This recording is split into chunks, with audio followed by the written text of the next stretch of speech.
Some say this podcast show only talks about movies. But some said that this person who runs it talks a lot about movies. Some said that it's a podcast show where this person talks a lot about movies of different genres. Some even said that he brings guests on board.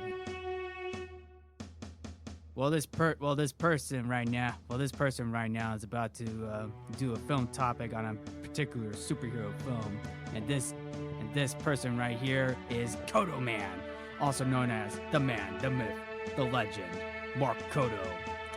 And welcome to another episode of Codo Cinema, the podcast show where I talk about movies. And this is episode 99, and today's film topic is Tim Burton's Batman.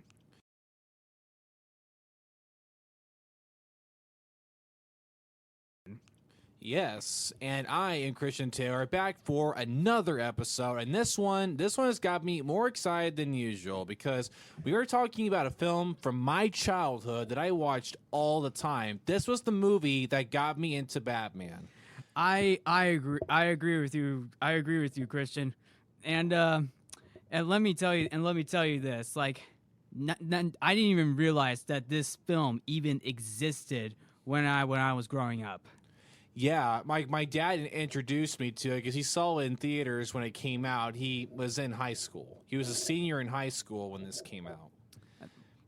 Yeah. And he raised me an 80s kid, so of course I watched that movie growing up, along with like the other biggies, Ghostbusters, Back to the Future, the Blues Brothers. Oh my goodness. Like all the big 80s classics. Such great nostalgia. Yeah, I know, right? I was raised an 80s kid and I'm proud of it. And can we also mention the fact that this is directed by Tim Burton? Tim Burton, and this film is great. It's great. Yeah, I mean you can't say it enough. This is a great movie. I love it. It's great. And the best part is Jack Nicholson's portrayal of the Joker. Yes. It is so perfect, but we'll get to that later. Let's not get ahead of ourselves. So what do you think we should cover first about this particular film, Mark? Well, I think the first thing we should definitely cover is the production of this film. Oh, yes. Very much. Because here's the thing. Like, several attempts of Batman started back in 1986 after Burton was hired as director with writers such as Steve Englehart and Julie Hickson wrote film treatments before Sam Hamm wrote the first screenplay. So this film was already going into production, but it did go into a little bit of limbo because it wasn't even greenlit until Tim Burton was done with Beetlejuice. Mm-hmm. And you need to keep in mind, this film was so big for its time because you have to think about it this way. It's like when Sam Raimi was directing the first Spider-Man. Like, Tim Burton had to find a way to reintroduce this character in the way he was meant to be. Because think about it. All we had around this time was the 60s show. With Adam West. And that was, well, you can imagine, what a goof fest that was. So it's like Tim had to find a way to reinvent this character for a modern audience. Right. And think about that. That's not an easy thing to do. No, it's not easy because if you really think about it, you're transitioning from what is supposed to be a 1960s epic, cheesy fun fest to what is known to be a darker version of Batman. Yes, exactly. Don't get me wrong. The 1960s Adam West Batman still holds up. Despite being cheesy, it still holds up. Don't you agree? Yes, very much. But what were you saying, Mark? Go ahead.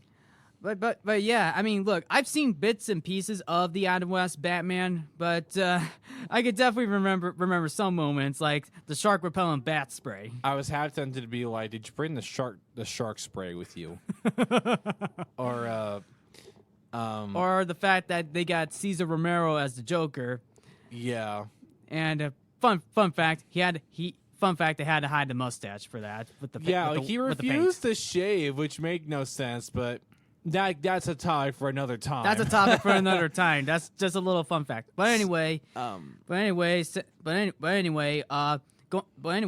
the casting, there were several big name actors who were up for the role of Batman, and this includes Kevin Costner and Mel Gibson, and many others. Until then, they went with Michael Keaton. Yes, and this was kind of like when Heath Ledger was cast as Joker in The Dark Knight, because when Keaton was cast as Batman, from what I remember, well, I wasn't around then, obviously, but this film came out 10 years before I was born. But keep in mind, and keep in mind, at this time, people did not like Keaton being cast. They thought that he looked nothing like, Bruce Wayne. I mean, I feel like he was like typecast. But the irony of it is they actually liked Jack Nicholson's casting as the Joker more than Michael Keaton's casting as Batman. Yeah, well, it's like, are you genuinely surprised? It's Jack Nicholson. This dude is awesome in everything he's ever been in. The dude is literally a legend. Right, in exactly, Hollywood. yeah. He has done so many amazing films. It would take a whole another podcast to talk about all the amazing films that he's done. And this one, I think, was one of the highlights of his career. Exactly.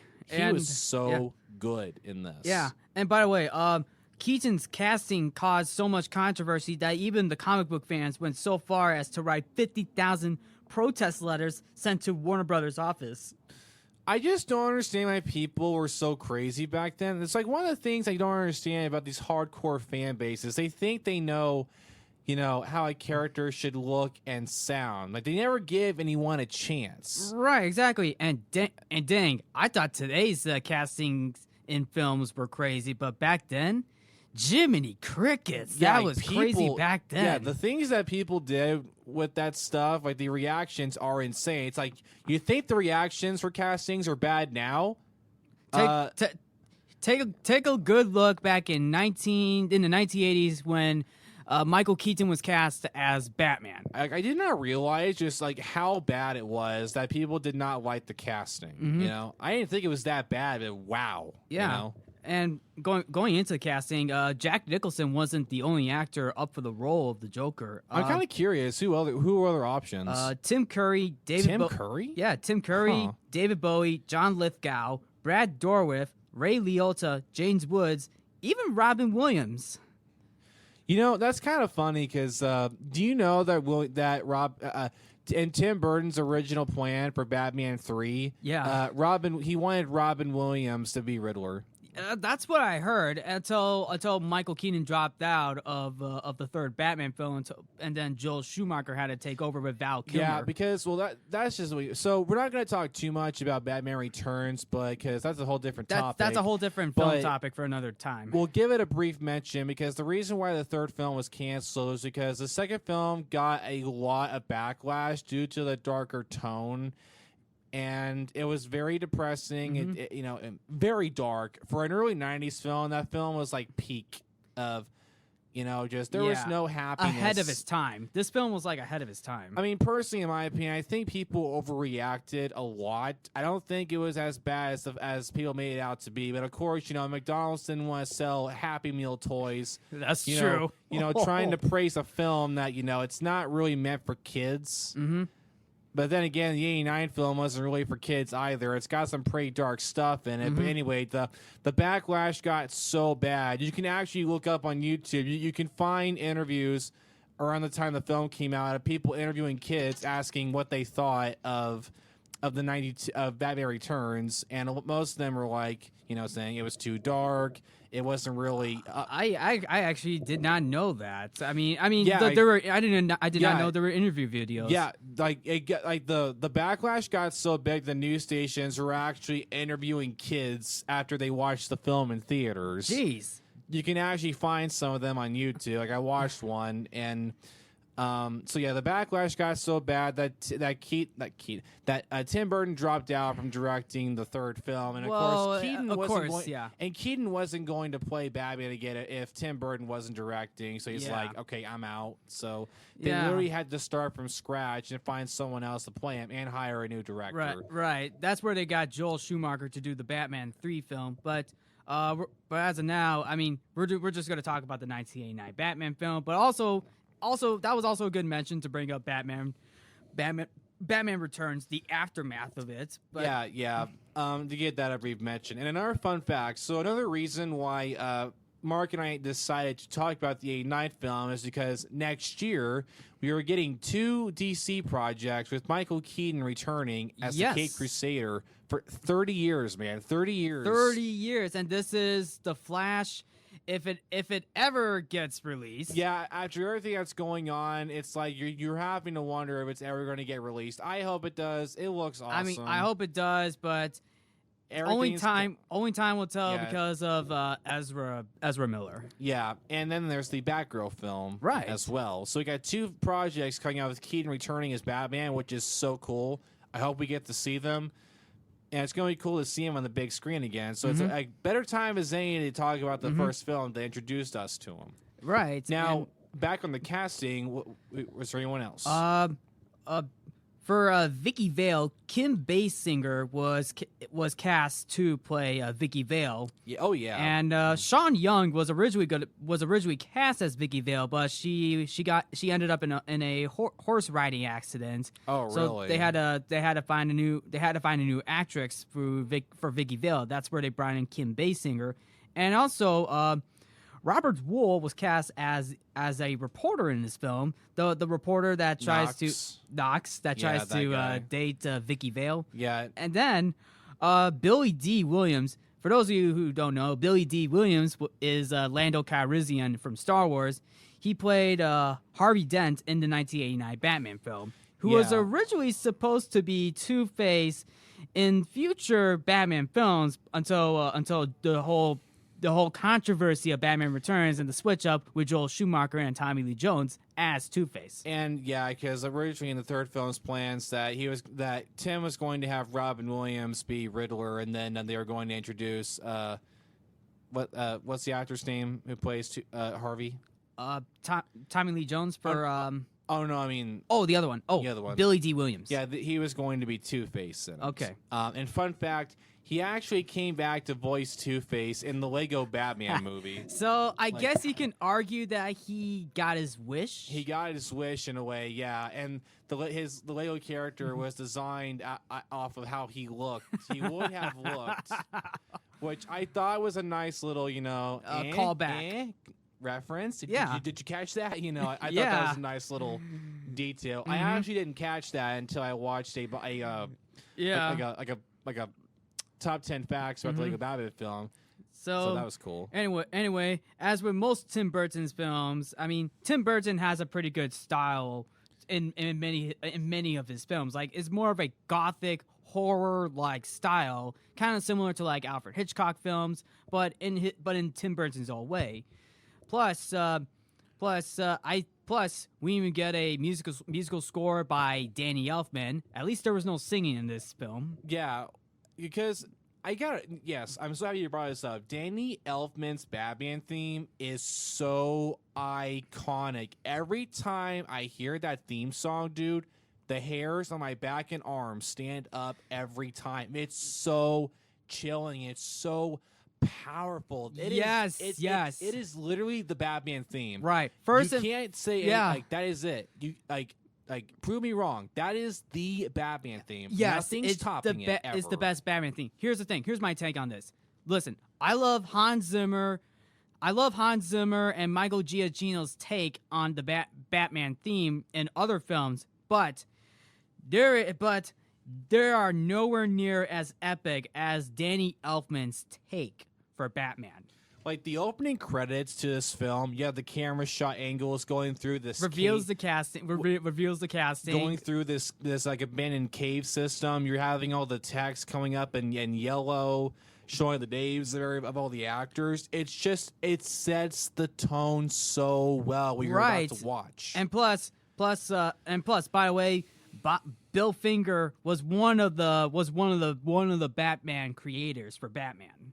Bill Finger, along with Bob Kane, because Bill Finger was uncredited in the film. Yeah, and which I thought was bull. Like, if you do some research and if you watch some documentary films, like all the important things about Batman that we know now, that was all Bill Finger. Yeah, that was Bill Finger. And by the way, Epic Rap Battles of History even threw a jab at that during the Joker versus Pennywise Epic Rap Battles of History video. Yeah, like Bob Kane, it's like I have mixed emotions about him. I feel like he straight up, took credit for Bill Finger's work and lied saying it was his own. And I think that caused Bill not to get the recognition he deserved for a very long time. But I'm so happy that he's finally getting the recognition he deserves. Yeah, it's about I'm glad. time. I'm glad. I'm pretty sure they did that for the Batman film, right? Oh yeah.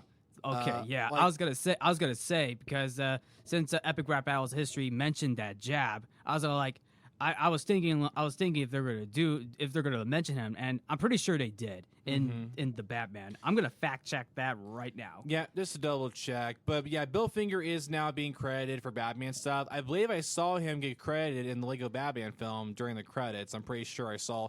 I believe, maybe if I'm wrong, I think that was like one of the first Batman projects to finally show Bill Finger's name. I could be wrong. I believe that was it. I'm pretty sure too, but I'm pretty sure too. I mean, I remember seeing the credits when I was when Christian and I and a few other people went to see the new Batman film with Robert Pattinson, directed by Matt Reeves. Right. And I will say this, that film is awesome. That film is awesome. Awesome film. We were originally going to talk about that, but him and I both thought it would that'd be too easy because friends of ours had already covered the film. So I feel like, we don't want to copy and paste someone else. We want to try something different. It's like, let's talk about the Keaton movie. Yeah. So anyway, oh, by the way, fun fact: the 1989 Batman film was the Batman film that I actually saw on TV for the first time, and when I actually heard the theme, I actually started singing because here's the reason why. I was watching a YouTube video called a YouTube video from a YouTube channel called Golden Tusk, and this was a YouTube channel that started over a decade ago. Yeah, and this is when YouTube first started. I think it was 2007. Golden Tusk did a singing version of the Batman theme that was played in the Michael Keaton Batman film with Tim Burton. And I remember this guy, Golden Tusk, started singing the Batman theme, and when the film played on TV, I started singing, and I was filled with joy. I was about 10 years old when I saw the 1989 Batman film for the first time, and I started singing. I was like, I got chills in me because I heard the theme song, and I remember the lyrics from this YouTube video from Golden Tusk, and I was just like, oh my goodness. And I thought, and here's the thing, I didn't even know this film even existed. Because I saw The Dark Knight as the very first Batman film I ever seen. Yeah, the first Batman film for me was this one. Yeah. And then I went on to see I went on to see Dark Knight in the theater, and then I would watch 89 and 2008 back to back. Yeah, that's an amazing experience. And also Gotham City. Can we talk about Gotham City in this film? Yeah, because there's something. Look, Nolan's trilogy. I think all three of them did a great job of the different types of Gotham-looking cities. But there is something about Tim's Gotham City that just really stood out to me. It looks so, Gothic, yeah, that's the word. This is from Tim Burton too, because Tim Burton has done a lot of horror and Gothic elements. Like the architecture of the city, it reminds me of the BioShock video games. Oh, really? Yeah, the inside of the buildings, the way the streets look, it reminds me of the city from those games. I can't remember the exact name, but it had a lot of similarities to me on the way everything was designed, and I think that was very cool. And of course, Batman's introduction. Rapture. That's the really? name. All right. Yeah. Don't forget about Batman's introduction when he fights off these two criminals. They were like sitting on the rooftop after robbing somebody's. They robbed a family walking through an alley, and I think what's pretty cool about that scene. I think Tim was setting it up to look like that the little kid was Bruce, and that and that the parents were going to be killed. He was like, it was kind of like gotcha. It's not Martha and Thomas, like he has the guy gets knocked out. The dudes take his wallet. Then it cuts them on the roof, looking through the money and everything. Mm-hmm. And then Martha. And then the. Sorry, I had to. Wrong movie. I'm sorry. This one's way better than that garbage. I know. Anyway. I'm sorry. I had to let it out. I had to. I know. You couldn't miss that opportunity. Yeah, but anyway. They're on the roof looking through the wall, from the wallets from other people they've robbed. And then this robber almost was like literally having second thoughts because he Batman's on the roof. And it was like, and then this other guy was like, the bat. Oh, please. Oh, man. Give me a break, will you? When they're talking about this guy, about a Johnny Docs or something, 5 stories straight down. There was no blood in the body. Well, no crap. It was all over the pavement. Yeah. Then, dude, it's so chilling. You see Batman slowly come down from the ceiling in the background. Like dude, he's right there. Just chills. Yeah, dude. he's right there. He's right there. Gosh. This is like correct me if I'm wrong. I feel like it's like one of those like old cliche tropes, like they're behind me, aren't they? Yeah, it's like it's behind the creature's behind you. Yeah, and that was definitely true. Batman was right there. Even the criminals started taking down Batman with the gunshots. I mean, like they killed Batman, but no, Batman was not even dead. I mean, is he? Correct me if I'm wrong. Does he actually have a bulletproof suit? Yeah, or a vest or something underneath it. Oh, no, actually, it's revealed later on in the film, it's body armor. He has body armor on. Also, it was actually body armor. Yes. Okay. That's confirmed later on in the film. He gets knocked out. The thugs are like, why is he still alive? They start tapping his chest. And they're like, oh, he's wearing body armor. So, well, yeah. I mean, that's like later on in the film when... After the Joker's minions were chasing down Batman and Vicky Vale. Yeah, and also to get back to those two guys being beat up, I love how Batman Daniels, the one dude over the roof, he's like, I'm not gonna kill you, but you have to tell all your friends about me. Who are you? I'm Batman. I'm Batman. Dude, just the way Keaton says it, and you know what's really cool? He went to so. You know how at some college graduations they invite this like big name person to come up and do a speech to inspire them? Keaton got to do that at a college ceremony once. He goes up to the microphone. He says, I have 2 words that are very important. I want you to listen to me carefully. So it was the last thing he said after his speech was done. He goes, I'm Batman. And then the whole crowd just started going crazy. That is awesome. Yeah, you can find that on YouTube. It was so... awesome. That has got to be awesome, man. Well, yeah, But anyway, oh man, like now there's just so much. There's so much to go on in the film. Can we just go to Jack Nicholson now? Please, yes. I'm like, dude, we need to talk about the clown prince of crime himself, Jack Nicholson. Antoine got a little hot under the car.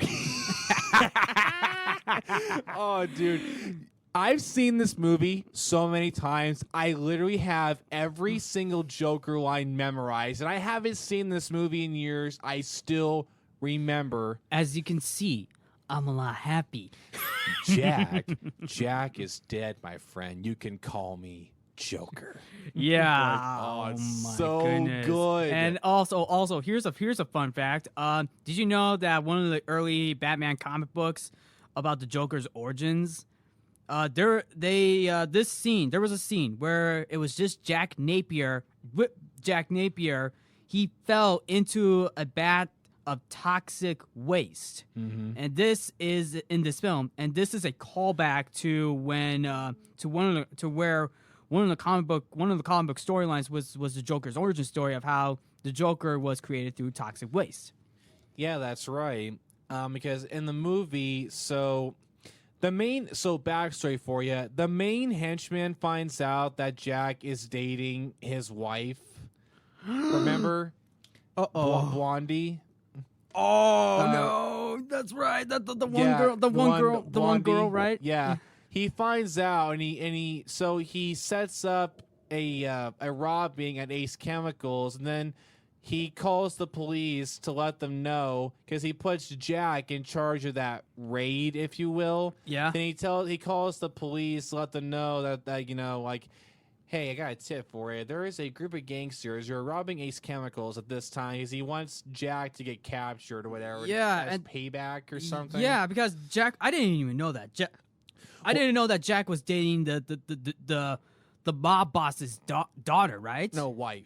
Oh, wife. Wife. It's Oh, his wife. Oh, it's his wife. Ah, yeah. that she looked younger. She looked younger. Oh yeah, really young. Dang. Yeah. Dang, for a little mistake right there on my part. I mean, hey, listen. That's just. I mean, like that girl was a little younger. Well, she looked like she was at least late 20s. Yeah. I mean, dang, that film went with liberties on that. If you pay attention to the film, there's a dirty cop named Lieutenant Eckhart who has the interaction with Knox earlier on in the film after those two guys that Batman fought were captured, and he's on the mob's payroll. So the mob boss guy calls Lieutenant Eckhart, tells him to put a squad together to attack the gangsters and kill Jack. Good thing Commissioner Gordon showed up. Yeah, because Cart's telling all the police, when you see Jack, shoot and kill him. Yeah.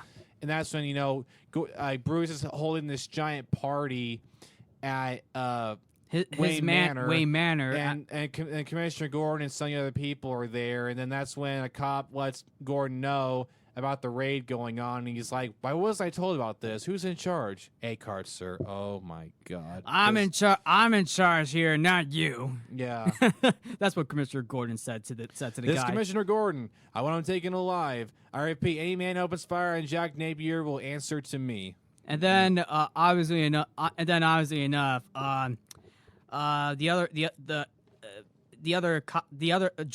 Jack shot the guy. Yeah, he's like, think about the future. Hey, Card, think about the future. Shoots him. And then Batman deflects the bullet, hits some piece of glass. Yeah, that part always confused me. It's like I thought he shot him in the face. I thought the bullet hit Jack in the face, but I feel like it was the pieces of glass that actually hit him in the face. Yeah, it sliced some of his face up. He falls over the railing, and Batman grabs him, but then he lets go. Here's the thing that always confused me: did Batman let him go, or did Jack slip through his hands? Actually, because I couldn't tell. I couldn't even tell either. I couldn't. No, I can't tell. It's like, did he purposely drop him, or did he slip? I don't know. I mean, I feel like that's probably another viewing. There might have to be another viewing on that. It's like that part, even as a kid, I'm like, wait, did he drop him? That's not something Batman would do. But I'm confused. You know? But yeah, that whole scene was awesome. But it was awesome to know that this is where the Joker was born. Yeah, and I love the shot after when you see his body rise up from the water. It's his hand. It's his hand with all the Joker cards that the mob boss gave him earlier floating around. Yeah. Yeah. That was creepy. Yeah, I know. And then, obviously enough, we are, as you can see, I'm a lot happier. Dun dun dun dun dun dun dun dun dun. It's so good. It's just like the Joker's entrance. But then obviously enough, Bruce meets Vicky Vale and the reporter Knox.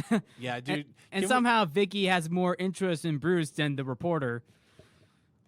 Dude, can we please talk about Knox for a second? This dude is so funny. Yeah. I like how he's like, "Hey, Vale, will you marry me?" No.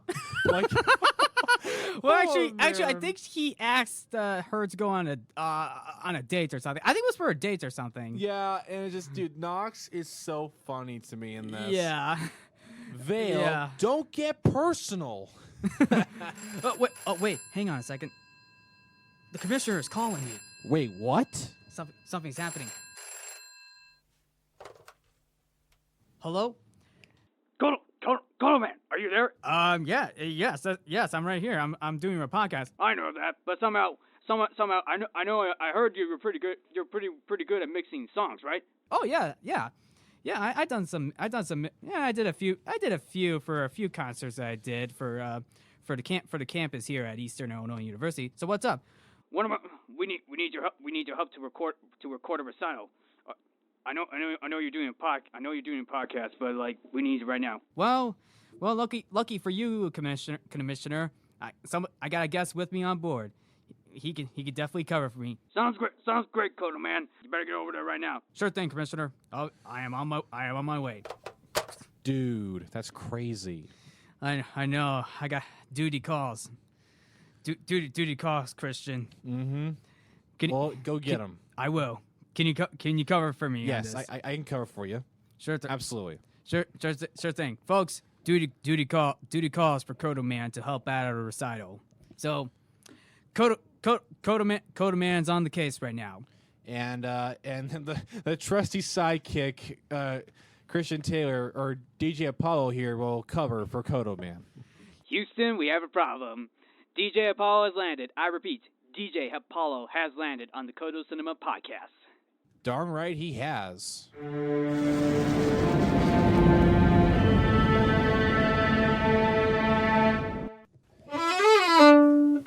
And so we get back to where we were talking about, and Jack,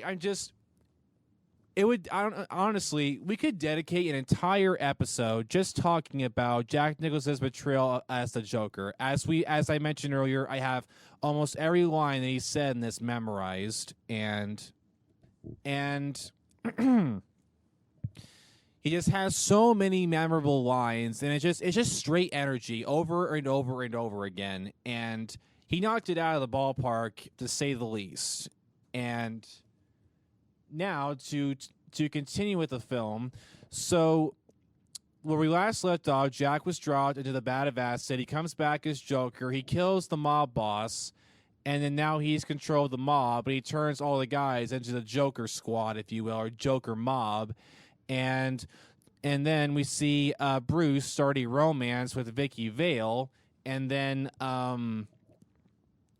Joker and the and his henchmen start doing all these crazy things all over Gotham. Like they take beauty products and they mix them with very harmful chemicals that starts killing people. And then and then later on in the film, Bruce has to crack the formula they're using, for these horrible bad chemicals. And then, Bruce does that, and then now we get to the finale where Joker thinks of a very ingenious plan where he throws this giant parade on the main street of Gotham, and he's throwing out money to all the crowd, and it's playing Prince music. Yeah, Prince did.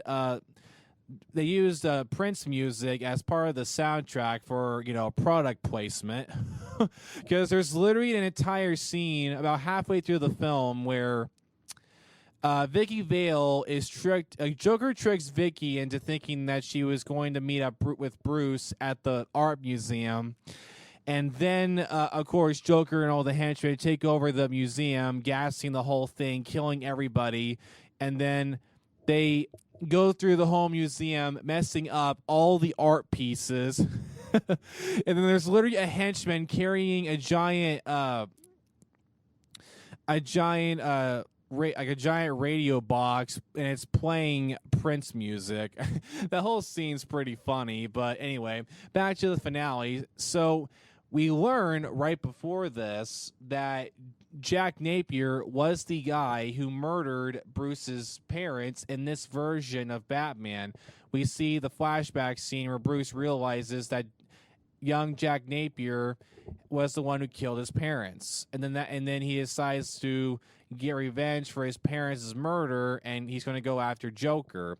So he gets in the Batwing, and then we get one of the most iconic scenes in the film where Batman flies the Batwing through the city, because what happens is Joker's giant balloons that he uses in the parade were all filled up with toxic gas, Then he starts releasing it into the crowd, killing everybody. Then that's when the Batwing comes in. Batman grabs all the balloons and brings them up super high in the air and lets them go.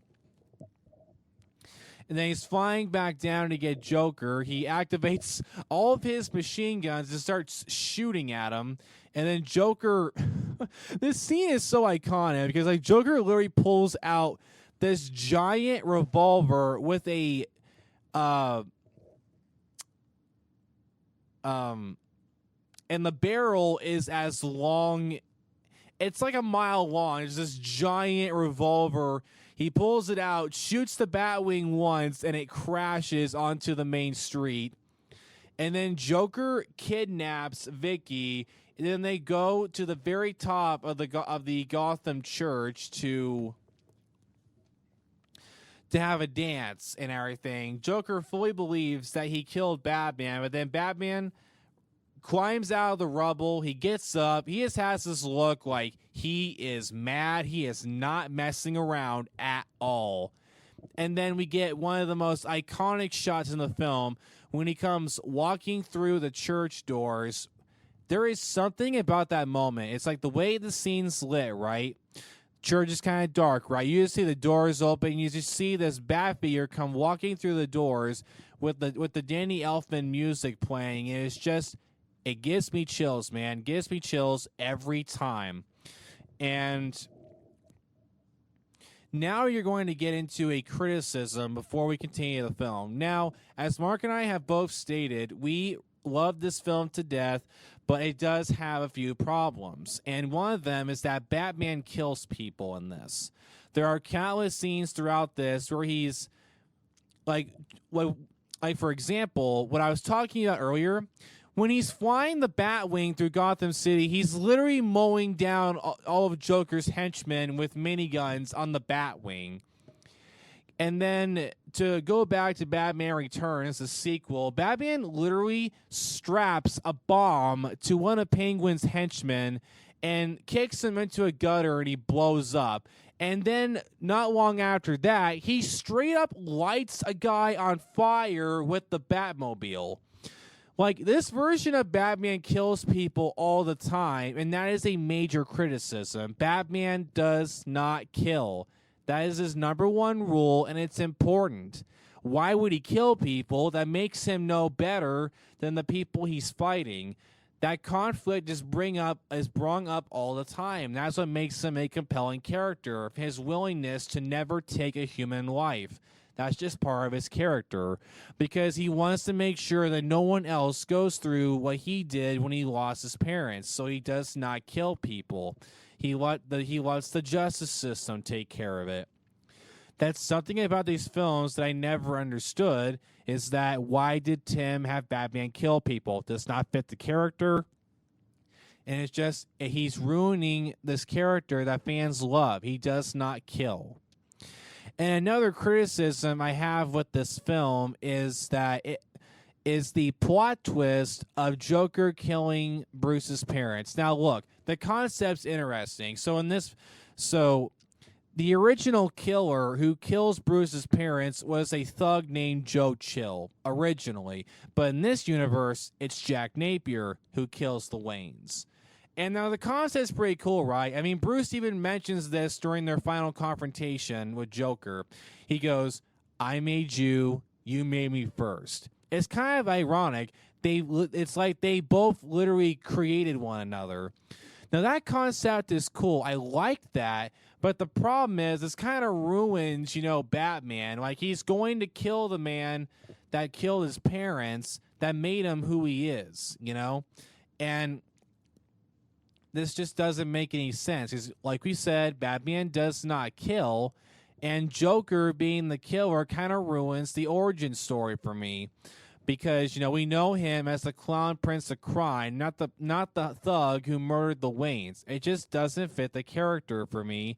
And I feel like, they could have did a better job with that particular part of the story. Now, the other problem with this film was the character of Vicky Vale. Now, look, the actress who played her did a magnificent job. She was awesome.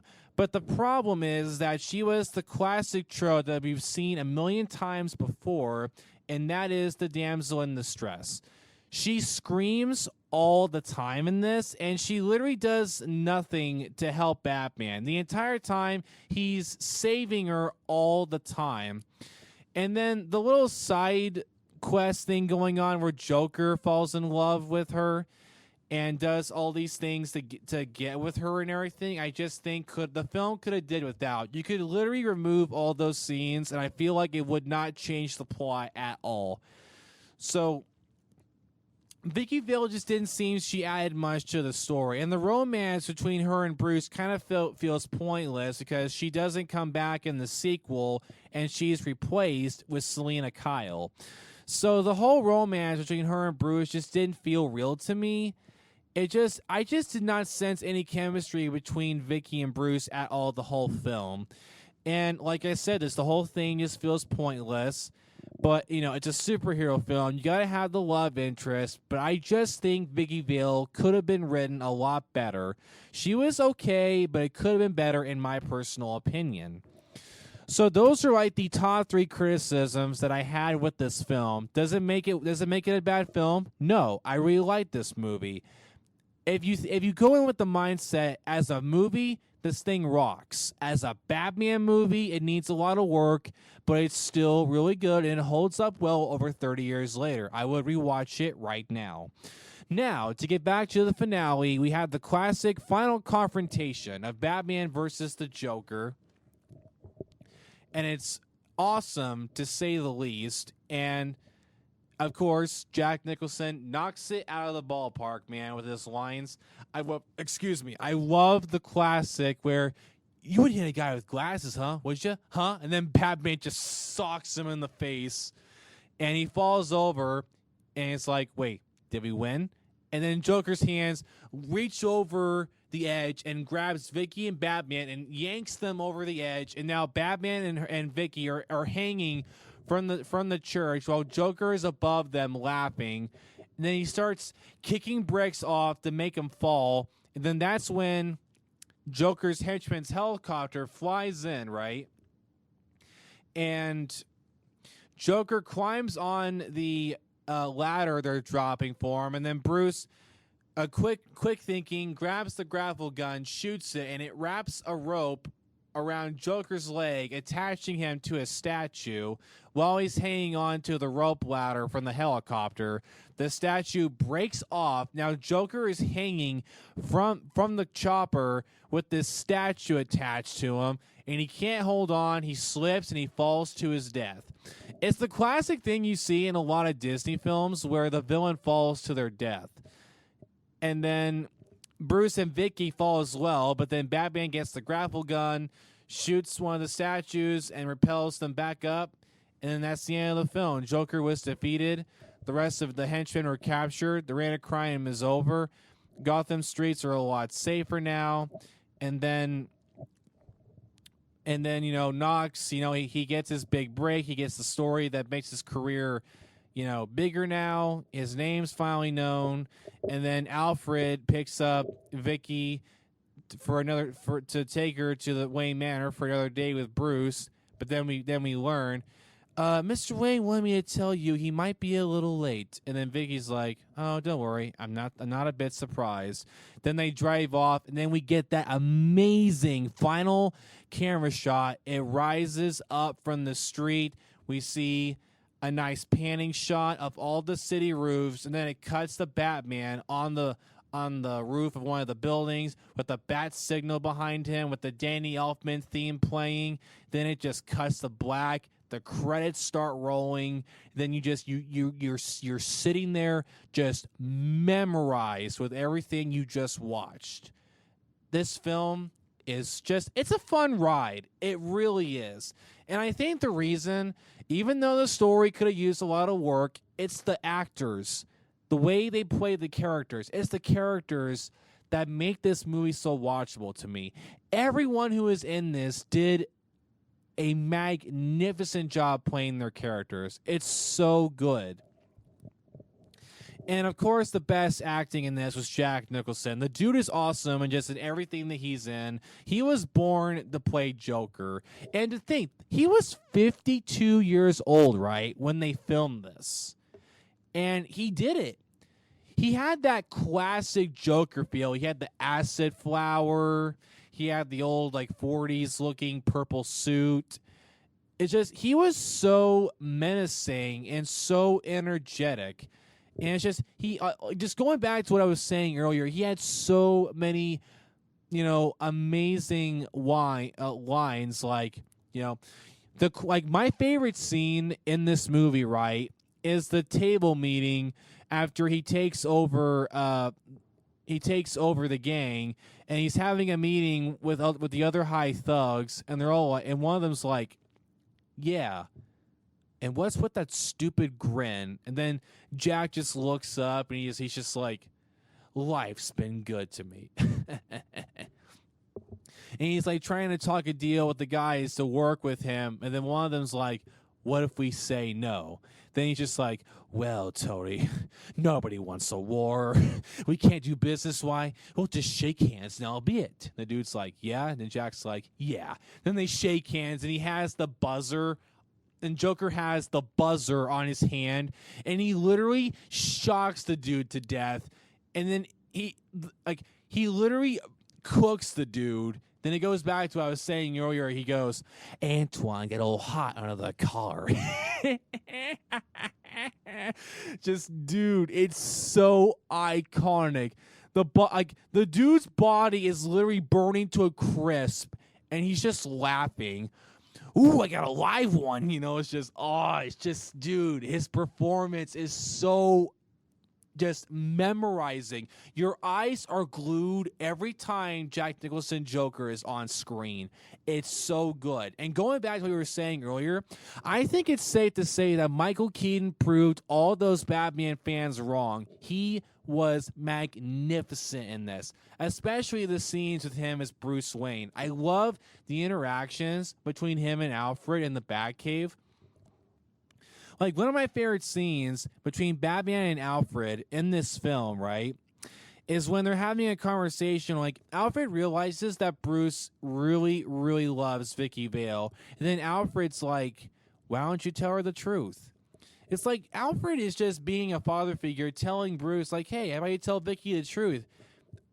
I think she deserves to know. It's just, Alfred was such a good father figure and all the adaptations of the character. He's just that father figure that helped raise Bruce after his parents were killed. I love the relationship between them. It's so awesome to me. This man would do anything to help his son out. It's so awesome. I love it. And I think that about wraps it up, honestly. Just, if you haven't seen Batman 1989, it is a classic. I highly recommend it. It's for a fun time. And I would highly recommend you get some other friends along with you to watch it together. It's a fun time. Now, like I was saying earlier, I was raised on this movie. I watched it all the time. Same with Batman Returns. And these films just, it's fun, man. It will not disappoint. You'll have a good old time. And I was introduced to this film through my dad because him and some of his friends went to go see it when it came out. My dad was a senior in high school, and he was the one who introduced this film to me growing up, and I was just memorized. I'll never forget the very first time that I watched this picture. My life was changed forever. This film introduced me to the DC cinematic universe, and it made me the huge Batman film fan I am now.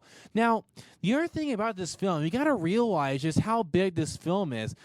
All the Batman films we have now, Robert Pattinson Batman, the Dark Knight trilogy, the Schumacher films, and all the animated Batman films that we have now, Batman is such a big character now, and it's all thanks to this first film by Tim Burton.